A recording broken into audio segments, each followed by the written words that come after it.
You're listening to Fish Out of Water, the podcast where feeling out of place becomes the start of something new. Dive in with us. Let's explore stories, insights, and real conversations that help you swim forward with purpose.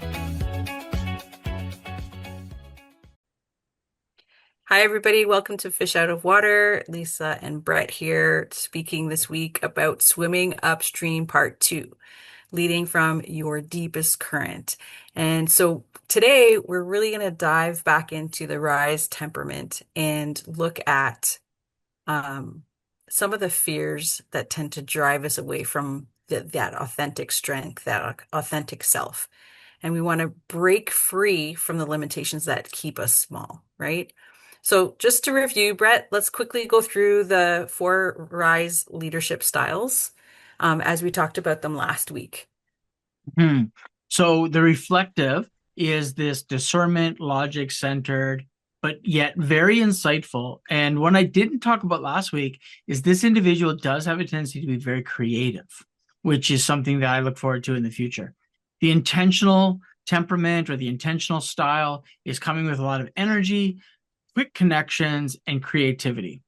The supportive is bringing the steadiness, building a sense of refined loyalty. I know we've been kind of bouncing around this word quite a bit with loyalty, but there's an alignment context within how do we present loyalty. And so I don't want it to be confused with kind of more the global sense of it all.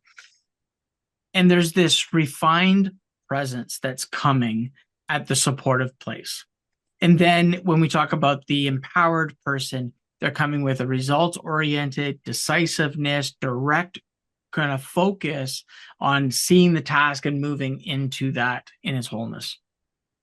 Right. And you mentioned alignment versus loyalty, right? So can you highlight like alignment versus out of alignment, like what it looks like for each? So for example, like when an empowered leader is afraid, what does it look like for each of the leadership styles? So I find this ultimately is the biggest element that displaces leadership or team function is that when we talk about the alignment component, it is more along the lines of acknowledging the gaps, tripling down on the strengths so that our identity is formed in the thing that we do naturally without thinking about it. It's a strength. But the unfortunate reality is our world doesn't yet have an authentic conversation around gaps or around the W word. We don't call it weaknesses, but we don't like to use that here. Yeah. So we talk about gaps. And that I think when we talk about each of these specifics, the reflective, the uncertainty about being misunderstood or mischaracterized, or the idea that what they're seeing isn't what everyone else is seeing, when in fact, that's actually the truth. None of us are seeing what everyone else is seeing. Even 2 reflective individuals sitting side by side are not seeing it the same way.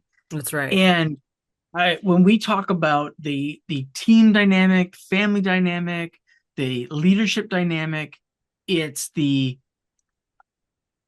when 2 individuals or 4 or more are woven together, it needs to be something unique to them. Yeah. Redefining that expectation is where we get into trouble. And so then the intentional, the fear, the uncertainty is that rejection. That moment where they bring this energy into the space, into the room, but it's immediately dulled or muted. It's not received in a way that they're ready, the team or the project is ready to move. And the supportive is the fear of being disrupted. The fear of the ground underneath them is not a sure place to stand. And that can happen relationally, structurally. The vision or the idea of what you're moving into being unsettled And this is where the empowered comes through. Their fear is being overlooked. And so as we line up all of these unique kind of fears, unsettlements, these gaps, well, all of a sudden you can now trace back how each one of the strengths uniquely covers those fears. But they can only cover when they're in community, when they're in relationship, when they're in Hmm. cohort, when they're Hmm. operating at this equal space. Right. And so we have this uh thing now that if we're working from a place of fear, and we're trying to learn, you know, how do I move past this fear and so on? How do we, or how does each temperament now, like, what's the growth invitation out of this place of limitation, if you will? So, for Well, example, the yeah. reflective, you just said they're afraid of being misunderstood. There's not clarity, how do they move on past that? Because my understanding of the reflective is that if things aren't clear, their heels tend to be quite dug in, not because they don't want to go along with it or align themselves with it, it's just not clear enough for them. And so it's like they're walking through a mist, if you will, is my analogy. So how do they get past that? Well, I think the honest answer is they're not supposed to.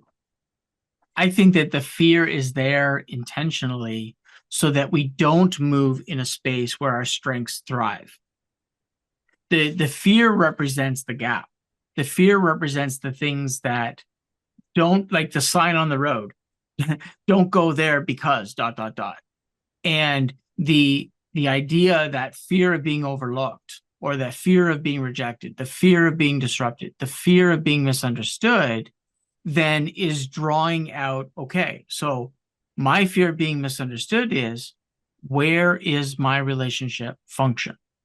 Where am I drawing together with others where there's a champion for that potential?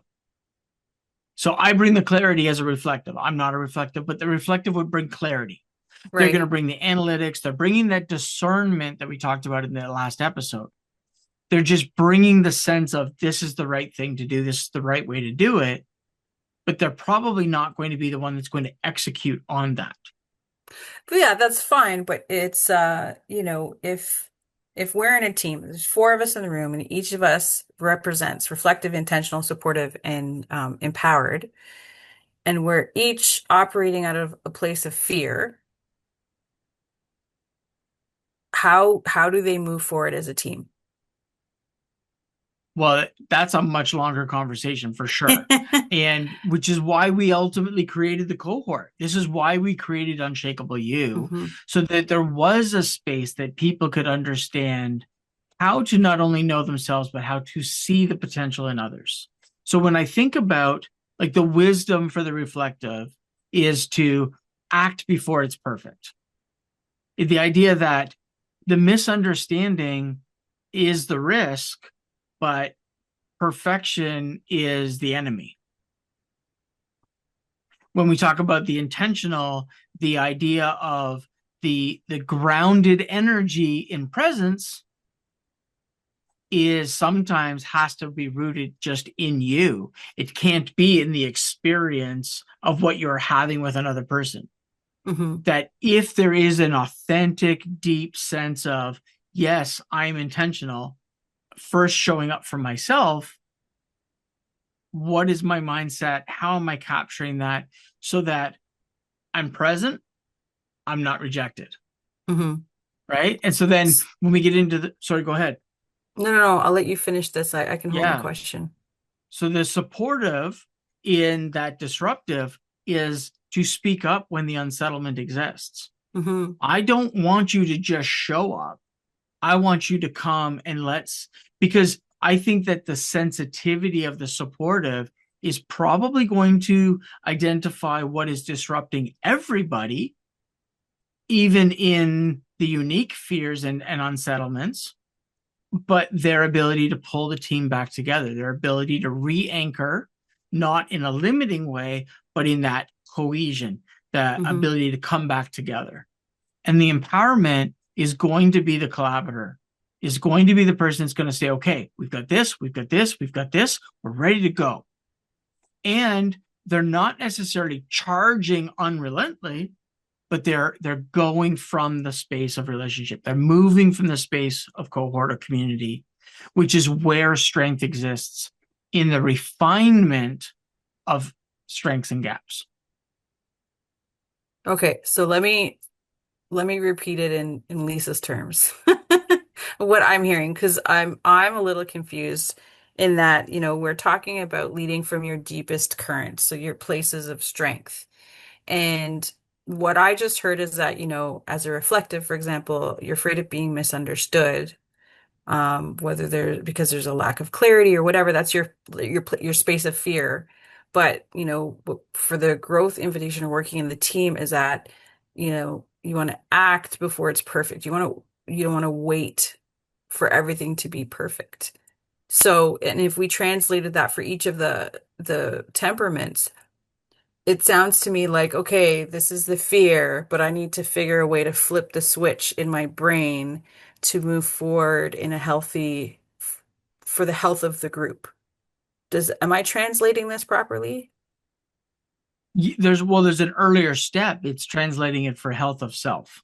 Health of self first. Sorry, yes, Yeah. I did Like hear that. the goal is to find that space where you are inhabiting at your strength. This is the deepest current. And that as you then break through the unsettlement, so we stay in the reflective, the unsettlement of being misunderstood, but that misunderstanding will often be a reflection of the people that are around you. That it could mean, I think we talked about finding your school in a previous episode, that, well, what if you're in the wrong school? What if you're Yeah. not with the right people? Right. And Okay. so then the ability to act before it's perfect Mm-hmm. isn't necessarily acting where it's unsafe, Mm-hmm. but we're saying that the act that you may need to take is to find the right group of people. Right. And we And are finding talking people are about, on the journey. yeah, and we are actually talking about swimming against the current, right? Yes. Um, Yeah.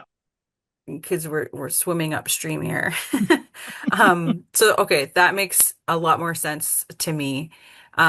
I do invite our listeners too, if there's anything that is said here and it's not clear, please reach out to us anytime for the discussion. Leave a comment below. We do invite you to become members on our website. If you just click on the profile picture in the top right-hand corner, it'll just ask you to put in your email and name, and you can reach out to us through that. So I just wanted to put that little plug in there because we always enjoy hearing from folks and interacting with them and getting feedback and helping people move past things as well, even just in their one single question. Sometimes they're huge, but Mhm.